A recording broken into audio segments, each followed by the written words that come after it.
अमेरिकी राष्ट्रपति Joe Biden ने पाकिस्तान को किया बेनकाब, पाकिस्तान को बताया दुनिया का सबसे खतरनाक देश। कहा पाकिस्तान के पास बिना किसी सामंजस्य के हैं परमाणु हथियार।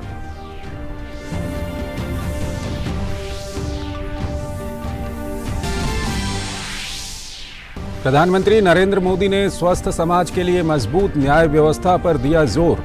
वीडियो संदेश के माध्यम से कानून मंत्री और कानून सचिवों के अखिल भारतीय सम्मेलन के उद्घाटन सत्र को किया संबोधित। साथ ही कहा कई कानूनों को खत्म कर नए कानून बनाने की है आवश्यकता। प्रधानमंत्री मोदी ने की वैज्ञानिक एवं औद्योगिक अनुसंधान परिषद सोसाइटी की बैठक की अध्यक्षता। बैठक में विज्ञान एवं प्रौद्योगिकी मंत्री डॉक्टर जितेंद्र सिंह और वाणिज्य मंत्री पीयूष गोयल रहे मौजूद। केंद्रीय वित्त मंत्री निर्मला सीतारमण ने प्रमुख अर्थव्यवस्थाओं में जारी मंदी पर जताई चिंता। वैश्विक प्रतिकूलताओं के बावजूद आईएमएफ और विश्व बैंक की विकास समिति की बैठक में भाग लिया। कहा भारत ने खाद्य सुरक्षा को सफलतापूर्वक रखा बरकरार।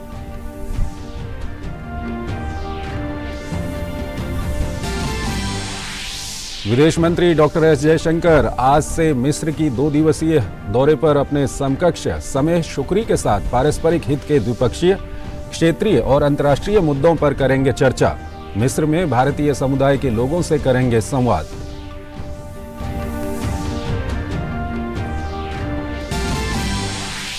महिला एशिया कप क्रिकेट के फाइनल में भारत और श्रीलंका के बीच आज होगी खिताबी भिड़ंत।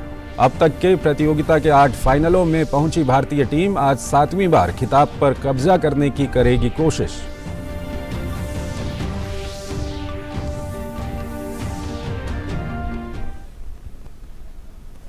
नमस्कार, डीडी न्यूज में आपका स्वागत है। मैं हूं चंद्रशेखर जोशी और आइए अब खबरें देखते हैं विस्तार से।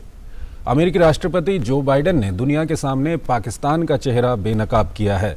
बाइडेन ने पाकिस्तान को दुनिया के सबसे खतरनाक देशों में से एक कहा। बाइडेन ने ये टिप्पणी परमाणु हथियारों के भंडारण को लेकर कही। उन्होंने कहा कि पाकिस्तान में सेना और सरकार के बीच तालमेल नहीं है, इसलिए दुनिया के लिए ये बड़ा खतरा हो सकता है। डेमोक्रेटिक कॉन्फ्रेंस के दौरान अमेरिकी राष्ट्रपति जो बाइडेन ने पाकिस्तान को लताड़ा है। उन्होंने कहा कि पाकिस्तान दुनिया के सबसे खतरनाक देशों में से एक है। वो इसलिए क्योंकि वो परमाणु हथियारों का भंडारण कर रहा है। साथ ही वहां सेना और सरकार के बीच तालमेल नहीं है।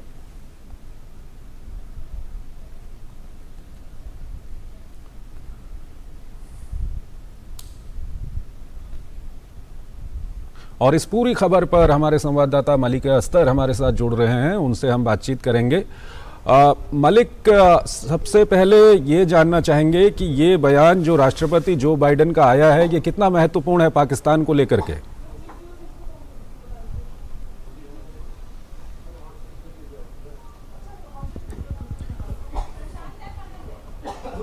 लगता है मलिक अस्तर तक हमारी आवाज़ नहीं जा रही है, तो हम उनसे फिर अभी कांटेक्ट करने की कोशिश कर रहे हैं। और इस बीच में हम आपको बताएं कि अमेरिकी राष्ट्रपति जो बाइडेन की ओर से एक महत्वपूर्ण बयान पाकिस्तान को लेकर दिया गया है, जिसमें कहा गया है कि पाकिस्तान दुनिया के खतरनाक देशों में शामिल है क्योंकि पाकिस्तान में सेना और वहाँ की जो सरकार है उसके बीच में कोई सामंजस्य नहीं है और पाकिस्तान में परमाणु हथियार मौजूद हैं। पाकिस्तान लगातार परमाणु हथियारों का भंडारण कर रहा है, तो ऐसे में दुनिया के लिए सबसे खतरनाक देश में शुमार है पाकिस्तान। मलिक अस्तर हमारे साथ जुड़े हुए हैं। मलिक, ये जो बयान आया हुआ है अमेरिकी राष्ट्रपति जो बाइडेन का, कितना महत्वपूर्ण इसको मान सकते हैं पाकिस्तान को लेकर के? मलिक, मेरी आवाज आ रही है आप तक?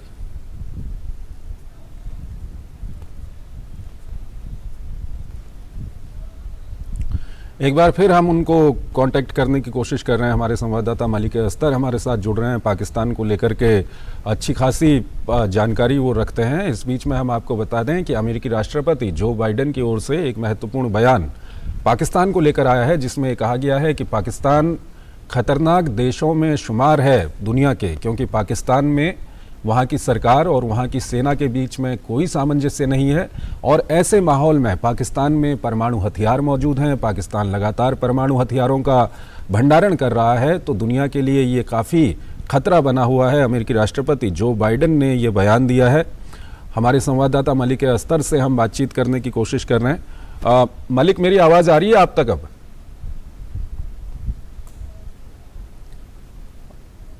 मलिक, मेरी आवाज आने लगी आप तक?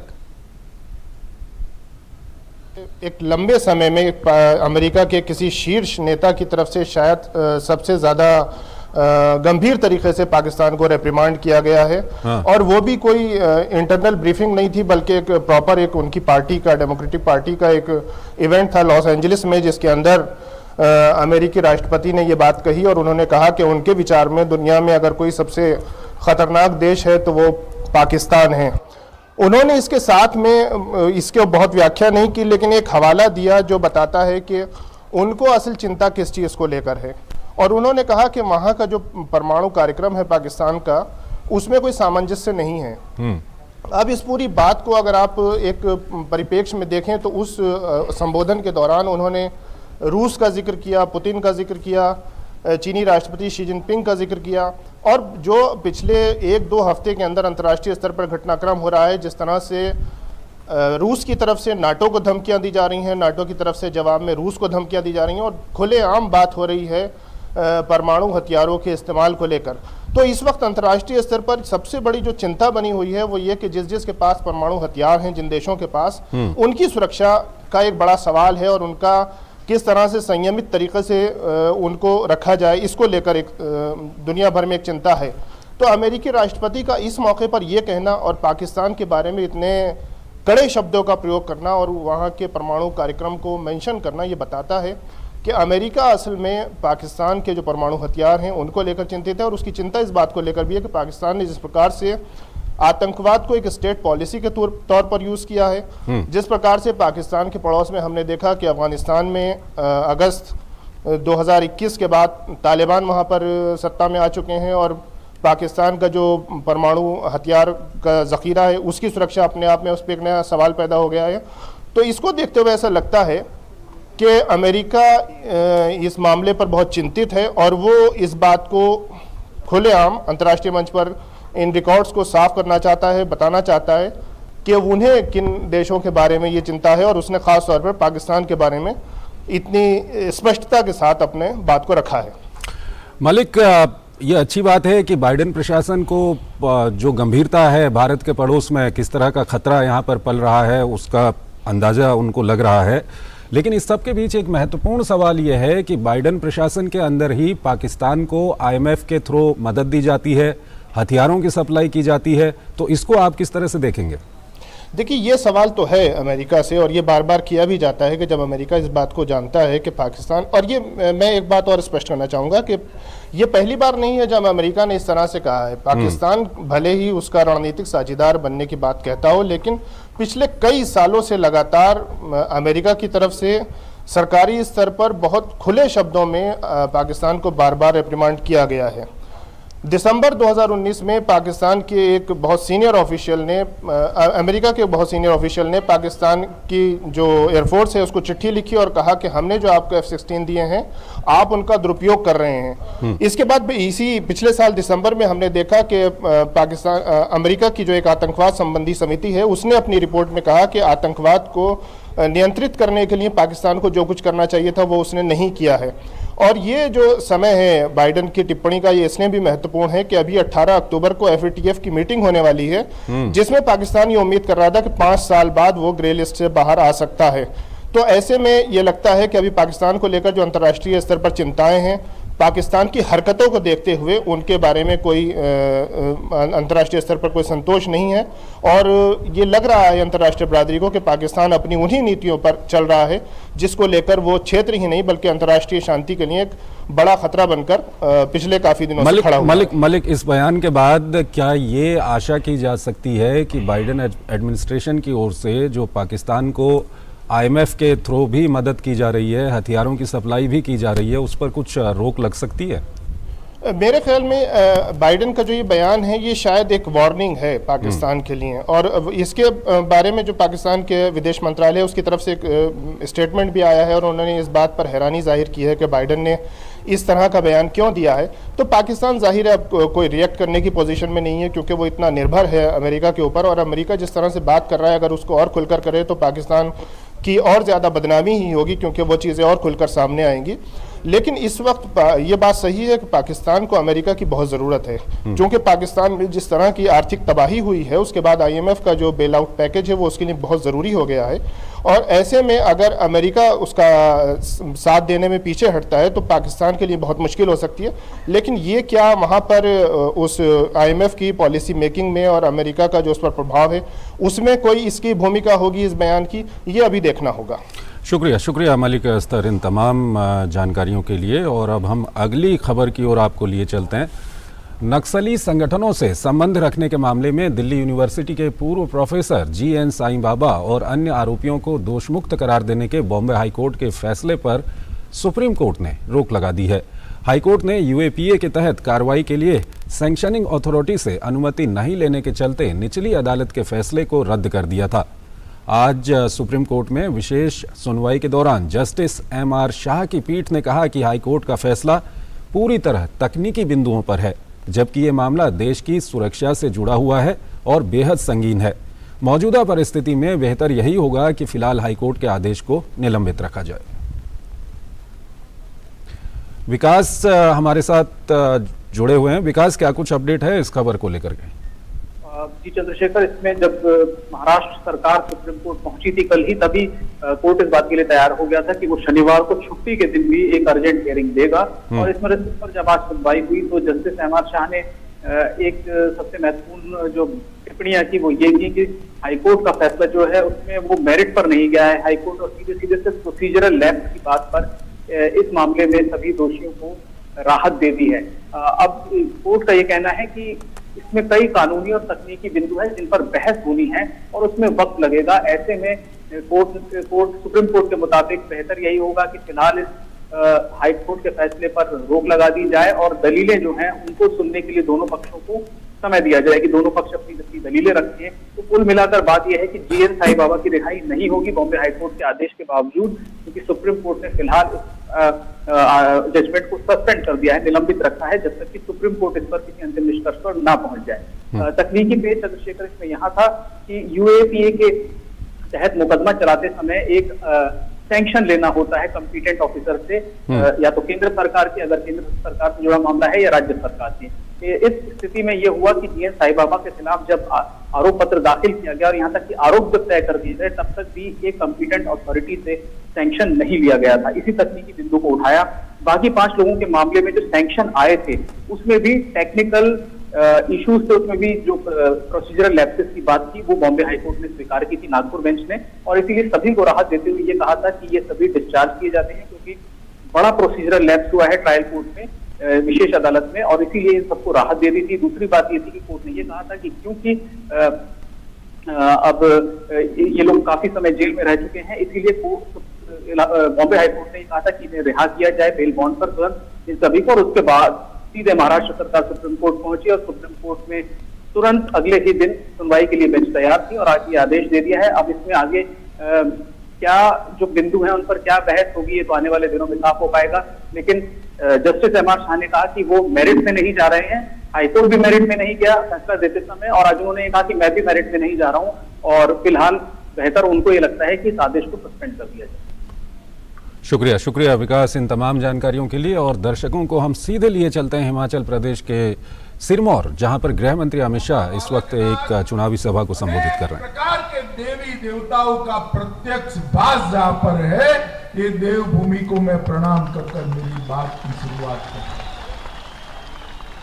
यहां पर यही जिले में, यही पहाड़ियों में रेणुका जी का पवित्र झील, चूड़धार की चोटी, सिरगुल का देवताओं का मंदिर, गंगायाणी माता का मंदिर, पांवटा साहब का गुरुद्वारा और त्रिलोकपुर मंदिर जैसे विश्व प्रसिद्ध स्थान यहीं पर, यही पहाड़ियों पर है।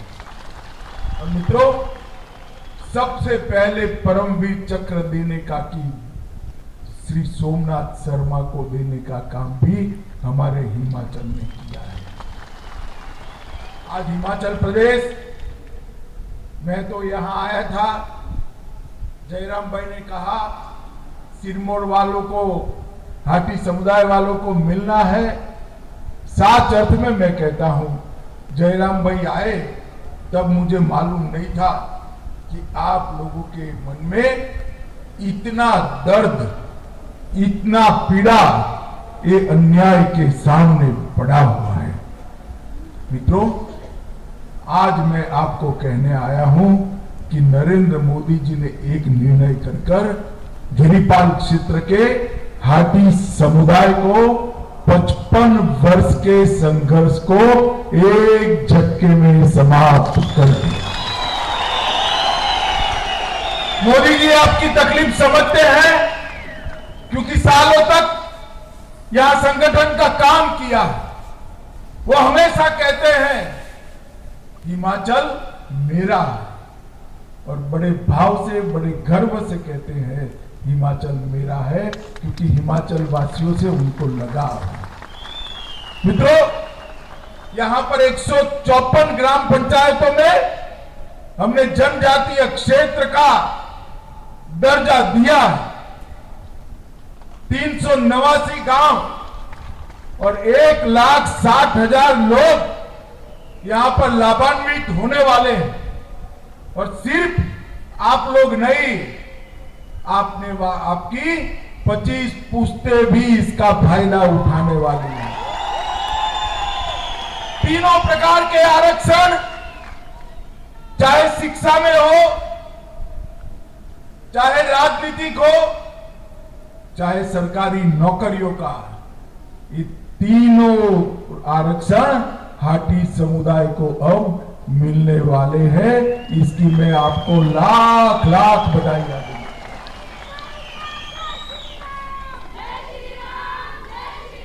ये जयराम भाई आपके मुख्यमंत्री पीछे पड़ने वाले आदमी कम से कम 25 बार मेरा सर खा गए कि अमित भाई अन्याय हो रहा है। नक्शा लेकर आते थे, मुझे पहाड़ी बताते थे, आज आंखों से देख ली कि भाई इस पहाड़ी के इस ओर एक भाई ट्राइबल नहीं है और उस ओर एक भाई ट्राइबल है। बेटी यहां से वहां जाती है तो ट्राइबल बनता है भांजा, और मामा ट्राइबल नहीं होता है। ये किस प्रकार का अन्याय है? और 55 साल से ये अन्याय चल रहा है, कोई सरकारों ने नहीं सुना। जयराम भाई रिजोल्यूशन लेकर आए थे, तब हाथ में कागज देने के पहले भूमिका बनाए, बहुत कठिन काम है, करना ही है, करना ही पड़ेगा हमारे लोगों को। अरे मैंने बोला भैया काम तो बताओ, आप बोले ही जा रहे हो। फिर उन्होंने बताया हाटी समुदाय को जनजाति का दर्जा देना है मित्रों, और मोदी जी की एक दृष्टि पड़ गई और आप सभी को जनजाति का दर्जा। मैं हाटी समुदाय के सभी लोगों को हृदय से बहुत बहुत बधाई देना चाहता हूं, अभिनंदन देना। अगर ये कांग्रेसी लोग जो है ना, उनको आग लगाए बगैर चैन नहीं आए। सच है नहीं है? अरे भाई बोलो, सच है नहीं है? अब हाटी समुदाय को ट्राइबल का स्टेटस दे दिया, वो लगे दलित लोगों को उकसाने के लिए, हमारे अनुसूचित भाइयों बहनों को क्या आपका चला जाएगा। कोई डरने की जरूरत नहीं है। मैंने मेरी पेन से लिखकर सभी दलित समाज के लोगों को सुरक्षित किया। इस क्षेत्र के सारे अनुसूचित जाति के भाइयों बहनों को मैं कहने आया हूं, ये कांग्रेस का काम झगड़ा लगाना है। आपका कोई अधिकार, ना रिजर्वेशन का, ना एट्रोसिटी का, कोई कहीं नहीं जाने वाला। अनुसूचित जाति का जाएगा नहीं और हाटी वालों को मिलेगा। भाई दोनों तरफ विजय है या नहीं है बताओ भाई, है ना दोनों ओर? ये नरेंद्र मोदी की भारतीय जनता पार्टी की सरकार। कांग्रेस आग लगाने का काम करती है, मोदी जी विकास करने का काम करते हैं मित्रों, ये अंतर है। बीजेपी के वरिष्ठ नेता और केंद्रीय गृह मंत्री अमित शाह को आप सुन रहे थे। हिमाचल प्रदेश के सिरमौर में वो एक चुनावी रैली को वहां पर संबोधित कर रहे थे। खबरों की ओर आगे बढ़ेंगे, लेकिन उससे पहले एक छोटा सा ब्रेक लेते हैं।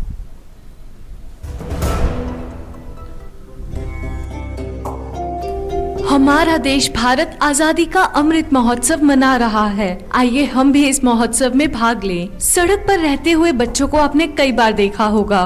कोई बच्चा दिव्यांग होता है, कोई बाल मजदूर, कोई परिवार से बिछड़ा। जब भी आप ऐसे किसी बच्चे को सड़क पर देखें तो ये आपका देश के प्रति कर्तव्य है कि आप NCPCR के सिटीजन पोर्टल पर सूचना दें। देश के नव निर्माण में अपना योगदान देने के लिए सड़क पर रह रहे बच्चों को काउंसलिंग की सेवा, मेडिकल सेवा या किसी भी प्रकार की मदद पहुंचाने के लिए NGO, CSO, higher education, technical institute, colleges एवं यूनिवर्सिटीज, फाउंडेशन, सोसाइटी, ट्रस्ट सब NCPCR के बाल स्वराज पोर्टल पर खुद को संगठन या संस्था के रूप में रजिस्टर करें। ये बच्चे ही देश का भविष्य हैं और देश के भविष्य की रक्षा करना आपका और हमारा कर्तव्य है। पैसाबाजार.com पर लोएस्ट इंटरेस्ट रेट वाला लोन भी है और मैक्सिमम लोन अमाउंट वाला भी। ये सब और बहुत सारे लोन ऑप्शंस मिलेंगे सिर्फ पैसाबाजार.com पर। स्वागत है आपका ब्रेक के बाद। प्रधानमंत्री नरेंद्र मोदी ने कानून मंत्री और कानून सचिवों के अखिल भारतीय सम्मेलन के उद्घाटन सत्र को वीडियो संदेश के माध्यम से संबोधित किया। सम्मेलन का उद्देश्य नीति निर्माताओं को भारतीय कानूनी और न्यायिक प्रणाली से संबंधित मुद्दों पर चर्चा करने के लिए एक साझा मंच प्रदान करना है। सम्मेलन को संबोधित करते हुए पीएम मोदी ने कहा, देश ने 1,500 से ज्यादा पुराने और अप्रासंगिक कानूनों को रद्द कर दिया है। उन्होंने कहा, स्वस्थ समाज के लिए भरोसेमंद और त्वरित न्याय व्यवस्था बहुत जरूरी है। देश ने 1,500 से ज्यादा पुराने और अप्रासंगिक कानूनों को रद्द कर दिया है। इनमें से अनेक कानून तो गुलामी के समय से चले आ रहे हैं। इनोवेशन और ईज ऑफ लिविंग के रास्ते से कानूनी अड़चनों को हटाने के लिए 32,000 से ज्यादा कंप्लायंसेस भी कम किए गए हैं। ये बदलाव जनता की सुविधा के लिए है और समय के हिसाब से भी बहुत जरूरी है। पीएम मोदी ने अपने संबोधन में कहा, कई सालों से चले आ रहे कानूनों को समाप्त करके नए कानून बनाए जाना जरूरी है। उन्होंने कहा, न्याय व्यवस्था से संवैधानिक संस्थाओं के प्रति लोगों का भरोसा और मजबूत होता है। आजादी के इस अमृत काल में गुलामी के समय से चली आ रहे कानूनों को समाप्त करके नए कानून आज की तारीख के हिसाब से बनाए जाना जरूरी है। मेरा आपसे आग्रह है कि इस कॉन्फ्रेंस में इस तरह के कानूनों की समाप्ति का रास्ता बनाने पर जरूर विचार होना चाहिए। इसके अलावा राज्यों के जो मौजूदा कानून है उनकी समीक्षा भी बहुत मददगार साबित होगी। इस समीक्षा के फोकस में ईज ऑफ लिविंग भी हो और ईज ऑफ जस्टिस भी हो। पीएम ने कहा, देश में त्वरित न्याय के लिए लोक अदालतें भी बनी हैं। उन्होंने कहा, लोक अदालतों के माध्यम से बीते वर्षों में लाखों मामलों को सुलझाया गया है। हमने देखा है कि देश में त्वरित न्याय का एक और माध्यम लोक अदालतें भी बनी हैं। कई राज्यों में इसे लेकर बहुत अच्छा काम भी हुआ है। लोक अदालतों के माध्यम से देश में बीते वर्षों में लाखों केसों को सुलझाया गया है। इनसे अदालतों का बोझ भी बहुत कम हुआ है और खास तौर पर गांव में रहने वाले लोगों को, गरीबों को न्याय मिलना भी बहुत आसान हुआ है। पीएम मोदी ने कहा, भारतीय समाज ने तमाम चुनौतियों के बावजूद निरंतर प्रगति की है। पीएम मोदी ने कहा, इस सम्मेलन के माध्यम से राज्य और केंद्र शासित प्रदेश अपनी सर्वोत्तम प्रथाओं को साझा करने, नए विचारों का आदान प्रदान करने और अपने आपसी सहयोग में सुधार करने में सक्षम होंगे।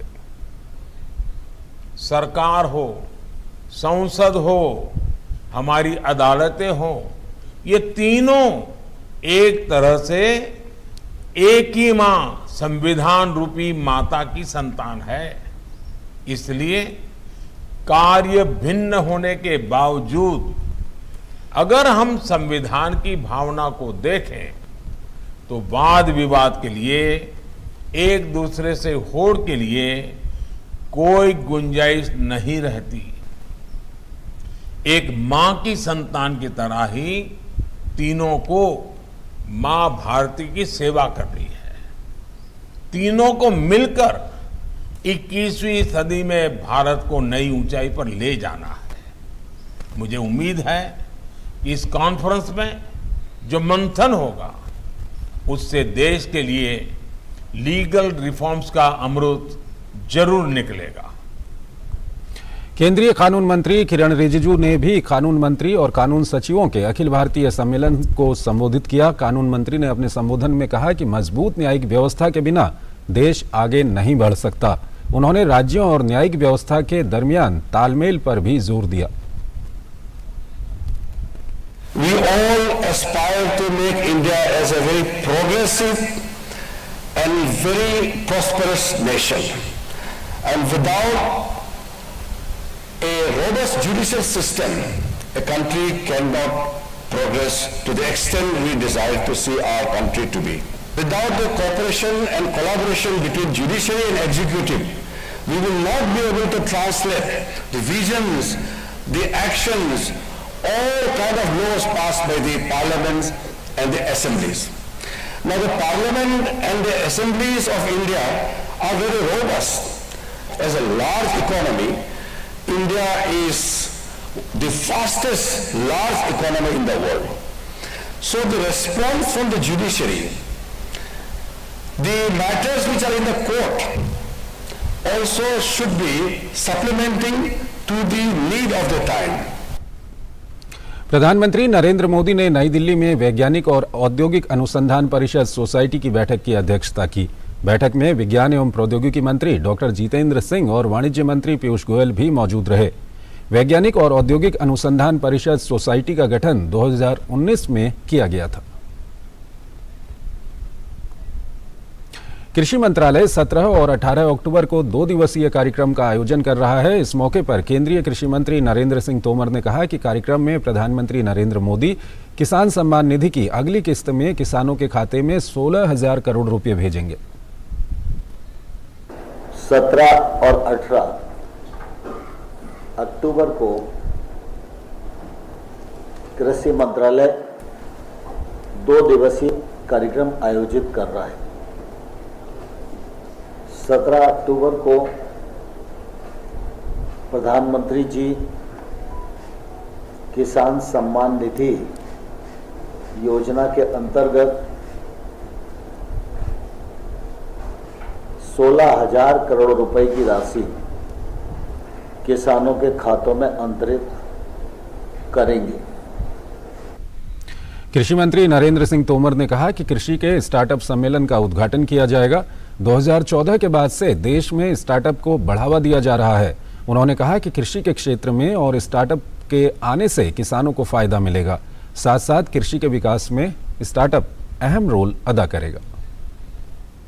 14 में जब हम लोग आए थे तब लगभग 80 और 100 स्टार्टअप्स हुआ करते थे। आज लगभग 2000 स्टार्टअप्स काम कर रहे हैं। इन स्टार्टअप्स को 5 लाख से 25 लाख तक की समर्थन भी दिया जाता है और हमारी कोशिश है कि आने वाले कल में ये स्टार्टअप्स की संख्या 10,000 हो। कृषि के क्षेत्र में जो चुनौतियां हैं उनका समाधान हम कर सकें। इस दृष्टि से स्टार्टअप्स कॉन्क्लेव का शुभारंभ भी माननीय प्रधानमंत्री जी के कर कमलों से होगा। देश में कृषि के तीव्र गति से विकास के लिए कृषि मंत्रालय एक राष्ट्र एक उर्वरक कार्यक्रम की शुरुआत करेगा। इसके अलावा पीएम किसान समृद्धि केंद्र की शुरुआत देश के कई जगहों पर की जाएगी। किसानों की मदद के लिए कृषि मंत्रालय ई पत्रिका भी लॉन्च करेगा।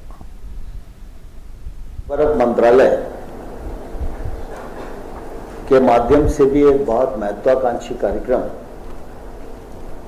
एक राष्ट्र एक उर्वरक शुरू किया जा रहा है। फर्टिलाइजर मिनिस्ट्री के इस महत्वपूर्ण कार्यक्रम से जहां एक और किसानों को सुविधा बढ़ेगी, वहीं कामकाज में ट्रांसपेरेंसी भी आएगी और एक रूपता भी बढ़ेगी। 17 अक्टूबर को ही उर्वरक मंत्रालय द्वारा देश के 600 जिला स्थानों पर प्रधानमंत्री किसान समृद्धि केंद्र, जिसका शुभारंभ माननीय प्रधानमंत्री जी के कर कमलों से संपन्न किया जाएगा। शैलेंद्र मिश्रा हमारे साथ जुड़ रहे हैं, हमारे संवाददाता। शैलेंद्र, कृषि मंत्री नरेंद्र सिंह तोमर की ओर से जो बातें रखी गई, क्या कुछ फायदा उसका किसानों को मिलना है? क्या कुछ कार्यक्रम हैं? बड़ा दिन एक तरह से किसानों के लिए है जब किसान सम्मान निधि की अगली किस्त जारी की जाएगी। 16,000 करोड़ रुपए सीधे 8 करोड़ से ज्यादा किसानों के खाते में जाएंगे। हम जानते हैं कि किसान सम्मान निधि की जो शुरुआत हुई थी तब से साल में 3 बार 2-2 हजार रुपए दिए जाते हैं और अब तक 2 लाख करोड़ रुपए से ज्यादा किसानों के खाते में दिए जा चुके हैं। अगर हम सिर्फ इसी साल की बात करें तो 20,000 करोड़ रुपए इससे पहले जब इसी साल में किस्त जारी हुई थी अप्रैल के पास, तब दिए गए थे और अब ये दूसरी किस्त है जो किसानों को इस साल दी जाएगी। इस साल के लिहाज से देखें 16,000 करोड़ की, तो यानी 36,000 करोड़ रुपए अभी तक सोमवार के बाद दे दिए जाएंगे और उसके बाद इस साल की अंतिम जो किस्त होती है वो आएगी। तो हम इस तरह से कह सकते हैं कि किसानों को 6,000 रुपये प्रति किसान जो किसान सम्मान निधि दिया जाता है हर साल में, उसके तहत 2,000 रुपये हर किस्त में दिया जाता है और ये 3 किस्त साल भर में दी जाती है, जिससे किसान अपनी बुआई या उर्वरक खरीदने या छोटी मोटी जो किसान की ज़रूरतें हैं खेती बाड़ी को लेकर उसको पूरा कर सके। और इससे एक बहुत बड़ी राहत मिली है छोटे किसानों को कि उन्हें कुछ पैसे लेने के लिए किसी साहूकार के पास नहीं जाना पड़ता या फिर उन्हें ये इस पैसे से खेती बाड़ी करने में मदद मिलती है। लेकिन आप 17 तारीख को देखें तो कई बड़े कार्यक्रम इसके साथ हो रहे हैं। प्रधानमंत्री नरेंद्र मोदी पूसा में मौजूद होंगे, जिसमें एग्री स्टार्टअप पहली बार इस तरह से हो रहा है कि जहां इतने बड़े स्तर पर 300 से ज़्यादा एग्री स्टार्टअप होंगे। हम जानते हैं कि स्टार्टअप इकोसिस्टम बनाने में पिछले कुछ वर्षों से बहुत काम हुआ है देश में, और ऐसे में खेती बाड़ी में जो स्टार्टअप आ रहे हैं उनको विशेष तरह से बढ़ावा देने के लिए उन पर ध्यान दिया जा रहा है कृषि मंत्रालय की तरफ से और उससे जुड़े खेती बाड़ी से जुड़े मंत्रालय की तरफ से। तो ऐसे 300 से ज़्यादा स्टार्टअप एक जगह होंगे। उनका इनोवेशन क्या है, वो कैसे काम कर रहे हैं, कैसे सरकार उन्हें प्रोत्साहित दे रही है। हम जानते हैं कि 5 से 25 लाख तक आप देखें तो स्टार्टअप को मदद मिलती है, एग्रीकल्चर स्टार्टअप को। और सरकार का फोकस ये है कि कृषि क्षेत्र में इनोवेशन को बढ़ावा दिया जाए। जो कृषि शिक्षा में जुड़े जो छात्र हैं वो नए नए स्टार्टअप के साथ सामने आए। तो हम ये देखेंगे कि इस तरह का जब स्टार्टअप सम्मेलन होगा, जब देश भर के स्टार्टअप इकट्ठा होंगे, तो निश्चित तौर पर उसका एक सकारात्मक प्रभाव जाएगा, लोग एक दूसरे से सीखेंगे। और तीसरी बात यह है कि पूरे देश में एक राष्ट्र एक उर्वरक का जो कॉन्सेप्ट है उसके तहत एक ये अभियान शुरू होगा और ई पत्रिका लॉन्च की जाएगी। यानी इससे होगा क्या कि उर्वरक कहाँ उपलब्ध है, कितना खेत में प्रयोग होना चाहिए, ज़्यादा उर्वरक का प्रयोग नहीं करना चाहिए, किस तरह से उर्वरक का प्रयोग करना चाहिए, कौन कौन से पोटास या फिर यूरिया या डाई जिसे डीएपी बोलते हैं, कैसे कितना इस्तेमाल करना है, इन सब की जानकारी एक ई पोर्टल पर मुहैया होगी। तो निश्चित तौर पर इससे किसानों को जानकारी मिलने में मदद मिलेगी और उस दिशा में आप देखेंगे कि आने वाले समय में एक बेहतर सिस्टम होगा जानकारी के लिहाज से। तो 3 बड़ी चीज़ें एक तरह से ये इसकी शुरुआत 17 तारीख को होने जा रही है। साथ ही साथ जो एक किसान केंद्र की बात है जिसमें हम देखते हैं कि किसानों को जानकारी मिलती है, तो निश्चित तौर पर उस दिशा में सोमवार का दिन बहुत महत्वपूर्ण रहने वाला है। शैलेंद्र, हम ये भी जानना चाहते हैं कि पिछले कुछ सालों में जिस तरह से केंद्र सरकार की जो तमाम योजनाएं हैं उससे सबसे ज़्यादा बल भारत में स्टार्टअप्स को मिला है, तो स्टार्टअप का जो फ़ायदा किसानों को ग्रामीण क्षेत्रों में वो किस तरह से मिल रहा है और उसको और ज़्यादा प्रोत्साहित करने के लिए क्या कुछ किया जा रहा है?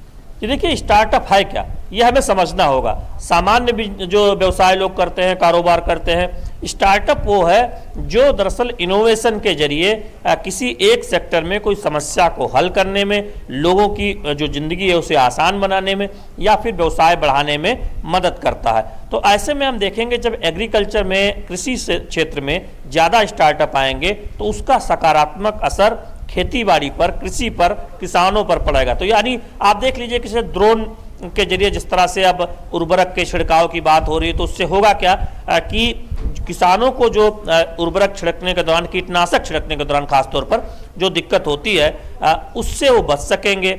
इसके साथ ही साथ उसका अधिकतम बेहतरीन उपयोग हो सकेगा, कम कीटनाशक लगेगा और टेक्नोलॉजी के जरिए एक रोजगार मिलेगा ड्रोन चलाने वालों को, या इस तरह से स्टार्टअप जो आगे बढ़ते हैं। ये एक उदाहरण है। इसी तरह से आप अगर ड्रिप टेक्नोलॉजी देखते हैं जिसमें हम सिंचाई की बेहतर सुविधा देखते हैं, जिसमें पानी की बर्बादी रुकती है, उसमें किस तरह से कोई स्टार्टअप आ सकता है। इसके अलावा हमने और देखा है कि एक खेतीबाड़ी के उत्पाद से जुड़े लोग प्रोडक्ट बनाते हैं, उसमें कोई इनोवेशन के जरिए नया स्टार्टअप आ सकता है। तो खेतीबाड़ी में नए स्टार्टअप की असीम संभावनाएं हैं और हम देख रहे हैं कि कई सारे जो छात्र हैं जो इन्होंने कृषि विज्ञान की या कृषि की पढ़ाई की है, वो अपना स्टार्टअप लगाने में उत्सुक हैं। अगर उन्हें कुछ सरकार का सपोर्ट मिले, कुछ बैंक पैसा दे और वो जो कर रहे हैं उसमें कोई एक तंत्र हो जो उन्हें समर्थन करे कुछ वर्षों तक, तो उस इकोसिस्टम को बनाने का काम केंद्र सरकार ने किया है।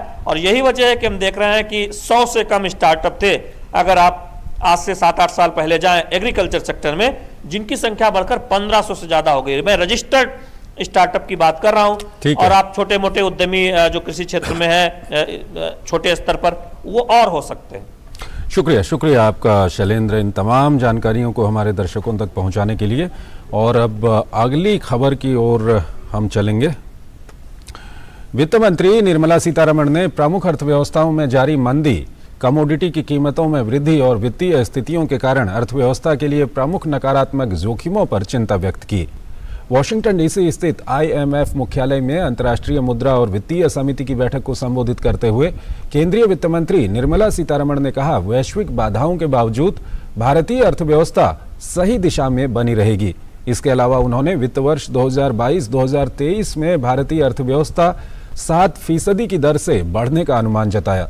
इसके साथ ही वित्त मंत्री ने भारत सरकार द्वारा उठाए गए अहम कदमों के बारे में चर्चा की, जिसमें उन्होंने बताया कि भारत ने समाज के गरीब और कमजोर वर्गों के लिए खाद्य सुरक्षा को सफलतापूर्वक बरकरार रखा है। वित्त मंत्री ने 80 करोड़ से अधिक गरीब और कमजोर परिवारों को मुफ्त खाद्यान्न की उपलब्धता सुनिश्चित करने के बारे में अवगत कराया। वित्त मंत्री ने खाद्य सुरक्षा को लेकर कई देशों की मदद करने के लिए IMF की नई पहल फूड शॉक विंडो की प्रशंसा भी की। केंद्रीय वित्त मंत्री ने विकसित देशों से विकासशील देशों को जलवायु, वित्त और कम लागत वाली प्रौद्योगिकियों के हस्तांतरण के महत्व पर भी प्रकाश डाला। बाद में उन्होंने वॉशिंगटन में IMF और विश्व बैंक की विकास समिति की बैठक में भाग लिया। वहां पर उन्होंने कहा कि भारत वैश्विक आर्थिक दृष्टिकोण और भू राजनीतिक वातावरण के विषय में चिंतित है।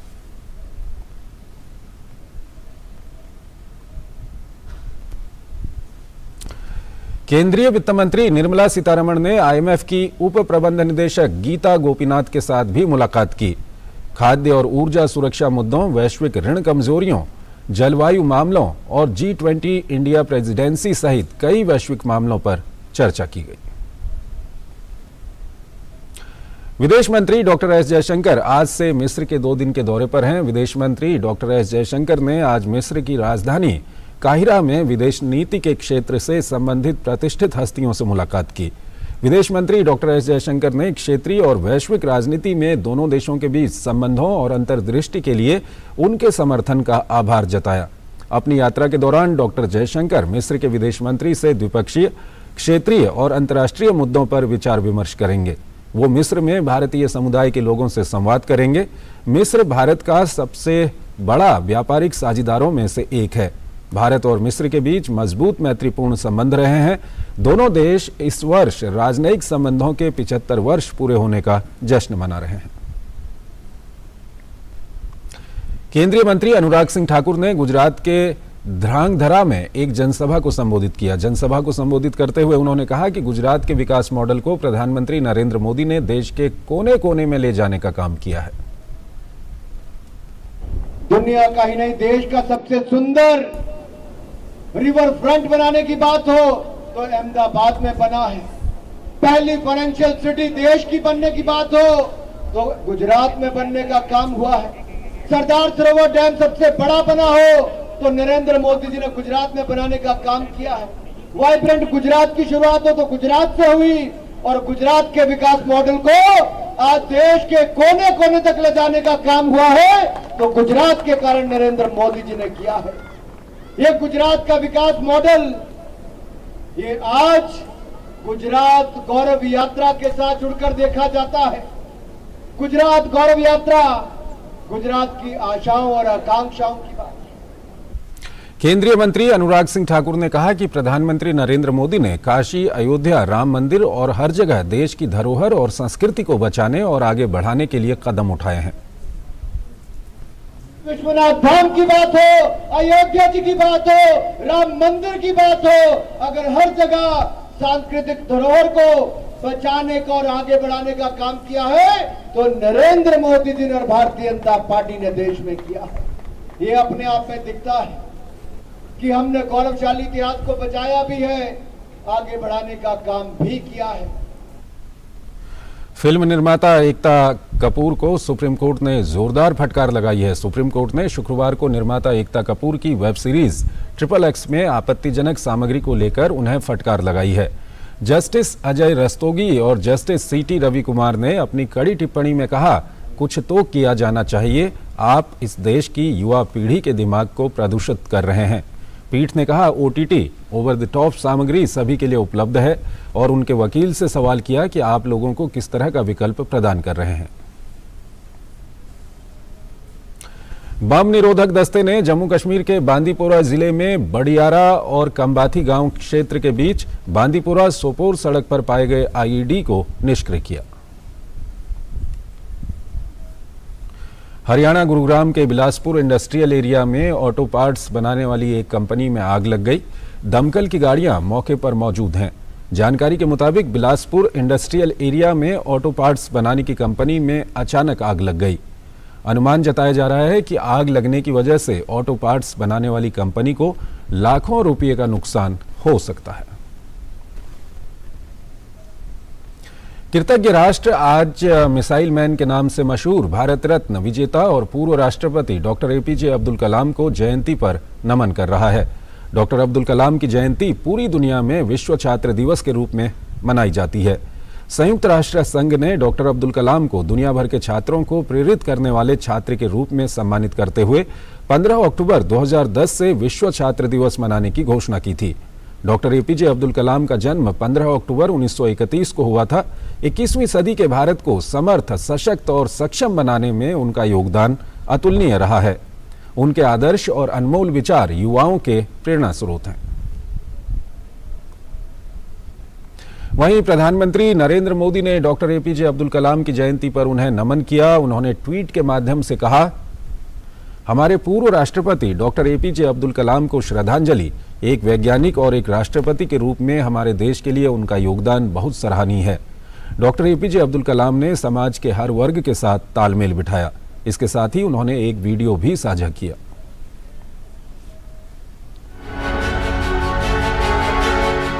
आमतौर पर वैज्ञानिकों के विषय में एक सोच ऐसी रहती है, वो बड़े गंभीर चेहरा, उदासीन, लैब में ही डूबे रहने वाले, लेकिन कलाम साहब हर पल एक बड़े जीवंत व्यक्तित्व नजर आते हैं।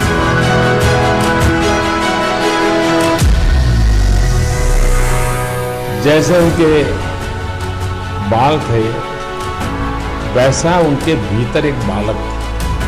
कलाम साहब चैलेंजेस की तलाश में है, कौन से नहीं चाहते, उस चैलेंज को कैसे उठा लें और इस चैलेंज को पार कैसे करें, और यही उनके हर पल जीवन में है।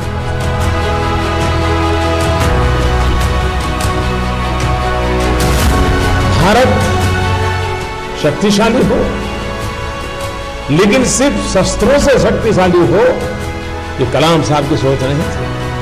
वो इस मान करके चलते थे कि देश सरहदों से नहीं, देश कोटि कोटि लोगों से पहुंचा। और इसलिए कलाम साहब उन दोनों धाराओं को साथ लेकर के चलते थे कि एक तरफ इनोवेशन हो, रिसर्च हो, रक्षा के क्षेत्र में भारत अपने पैरों पर खड़ा हो, और दूसरी तरफ भारत का मानव समुदाय संपन्न। जम्मू कश्मीर के शोपियां जिले में शनिवार को एक कश्मीरी पंडित की गोली मारकर हत्या कर दी गई।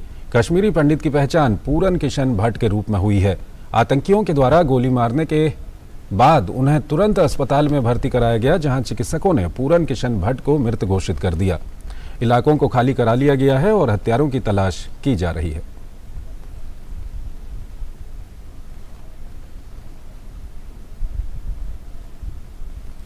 तुर्की के उत्तरी बाटिन प्रांत में एक ट्रांसफार्मर के कारण कोयला खदान में हुए विस्फोट में 49 श्रमिक फंस गए हैं। 11 श्रमिक किसी तरीके से खदान से निकलने में सफल रहे, जबकि 25 श्रमिकों की मौत हो गई। तुर्की के आपदा प्रबंधन प्राधिकरण ने कहा कि विस्फोट कोयला खदान में एक ट्रांसफार्मर के कारण हुआ, जिसका स्वामित्व राज्य के तुर्की हार्ड कोल एंटरप्राइजेज के पास है। विस्फोट खदान के प्रवेश द्वार से 300 मीटर नीचे हुआ।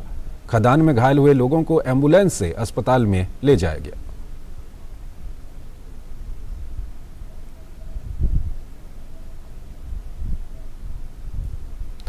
बांग्लादेश में खेले जा रहे महिला एशिया कप के फाइनल में आज भारत और श्रीलंका आमने सामने है।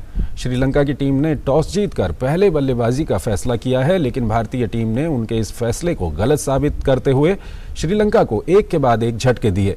ताज़ा समाचार मिलने तक श्रीलंका ने 7 विकेट के नुकसान पर 25 रन बना लिए हैं। गौरतलब है कि भारत और श्रीलंका की टीम महिला एशिया कप के फाइनल में 5वीं बार आमने सामने है।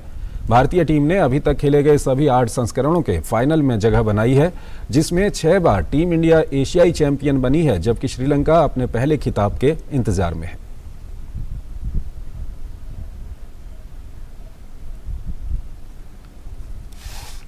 रजा हमारे साथ जुड़ रहे हैं। रजा, क्या कुछ अपडेट है अभी? चंद्रशेखर, ये जो फाइनल खेला जा रहा है, इसमें भारतीय टीम एक बहुत ही अच्छी और मजबूत स्थिति में पहुंच गई है। श्रीलंका ने टॉस जीतकर पहले बल्लेबाजी का फैसला किया, लेकिन भारतीय गेंदबाजों ने एक के बाद एक झटके देते हुए श्रीलंका की टीम को कह सकते हैं कि आधी से ज़्यादा टीम को पवेलियन वापस भेज दिया है। जी जी, बताइए। जी, तो अभी फिलहाल स्थिति यह है कि 25 रन अभी हुए हैं और 7 विकेट श्रीलंका के आउट हो चुके हैं। भारत की रेणुका सिंह ने शानदार गेंदबाजी करते हुए 3 विकेट हासिल किए हैं, जबकि 2 विकेट भारतीय टीम ने एक तालमेल दिखाते हुए रन आउट किए हैं। शुक्रिया रजा इस तमाम जानकारी के लिए। और अगली खबर की ओर चलते हैं। बिहार में एक स्कूल है जहां बच्चों के साथ साथ शिक्षक भी यूनिफॉर्म पहनकर आते हैं। यह स्कूल है गया के बांके बाजार ब्लॉक में। यहाँ के प्रिंसिपल ने शिक्षकों और बच्चों में समानता का भाव पैदा करने के लिए एक ऐसी पहल की है, जिसके बाद न सिर्फ ये स्कूल पूरे जिले में अलग पायदान पर खड़ा हो गया है, बल्कि इसकी मिसाल पूरे जिले और अब तो पूरे बिहार में दी जा रही है।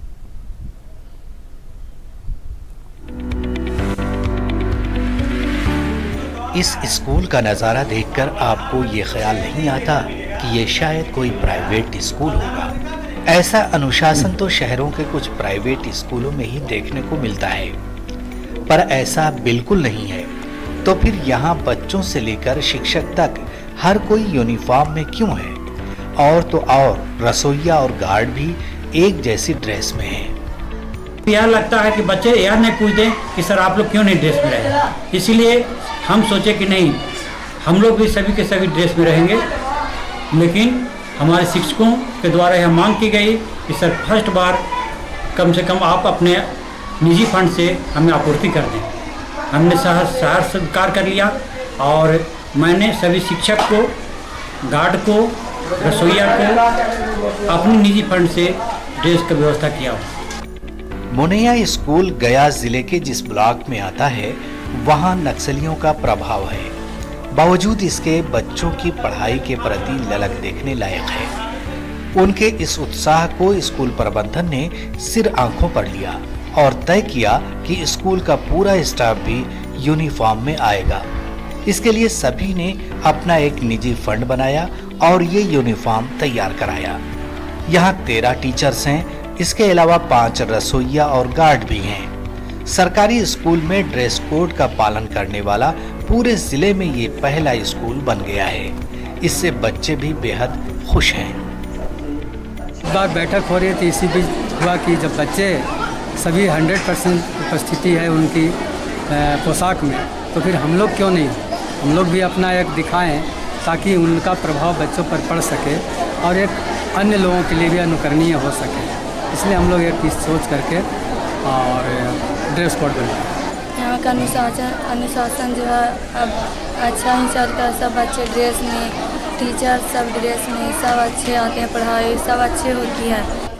ये एक ऐसा स्कूल है जहाँ बच्चे और शिक्षकों में समानता का भाव आ चुका है। शिक्षक हो या रसोइया या फिर गार्ड, सभी जिस शिद्दत के साथ अपना अपना काम कर रहे हैं, उसी भाव और ईमानदारी से बच्चे भी अपनी पढ़ाई में तल्लीन हैं।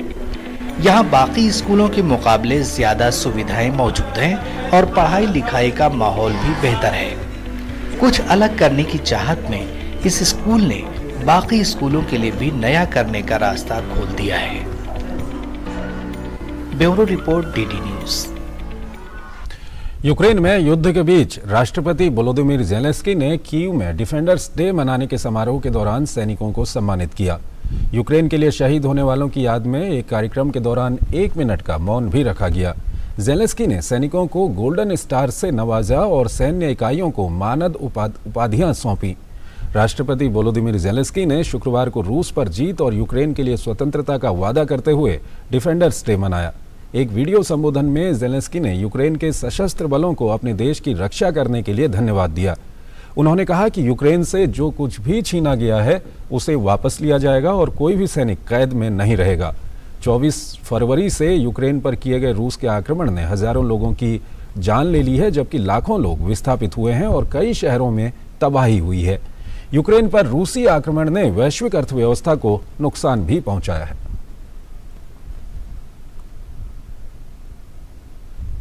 अंतर्राष्ट्रीय मुद्रा कोष के सदस्य देशों ने शुक्रवार को रूस से यूक्रेन में युद्ध समाप्त करने का आह्वान किया है। आईएमएफ की संचालन समिति की अध्यक्ष नादिया कैल्विनो ने कहा कि यूक्रेन में युद्ध मुद्रास्फीति को बढ़ावा देने वाला सबसे बड़ा कारक है। उन्होंने कहा कि रूस यूक्रेन युद्ध ने वैश्विक विकास को धीमा करने और मुद्रास्फीति को बढ़ाने के नए जोखिम पैदा कर दिए हैं। यूक्रेन पर रूसी आक्रमण के विरोध में यूक्रेन समर्थक स्पेन के बार्सिलोना में जमा हुए एक वीडियो फुटेज में प्रदर्शनकारियों को यूक्रेनी झंडे और बैनर पकड़े हुए दिखाया गया है, जिस पर लिखा था यूक्रेन में रूसी नरसंहार बंद करो। यूरोपीय आयोग मुख्यालय के सामने प्रदर्शनकारियों ने यूरोप से यूक्रेन को अधिक हथियार देने का भी आह्वान किया। प्रदर्शनकारियों को रूस पर आतंकवादी राष्ट्र का आरोप लगाते हुए भी सुना गया। चाड की राजधानी एनदजामिना के सैकड़ों निवासियों को भारी बाढ़ के कारण अपने घरों को छोड़ना पड़ा है। बहुत से बाढ़ पीड़ित एक अस्थायी शिविर स्थापित करने के लिए सूखी जमीन की तलाश में सिर पर अपने सामान लेकर पैदल ही घर से निकल पड़े। इस साल चाड में 30 से भी अधिक वर्षों में सबसे भारी बारिश हुई है। तो इस बुलेटिन में फिलहाल इतना ही। आप बने रहिए डीडी न्यूज के साथ। नमस्कार।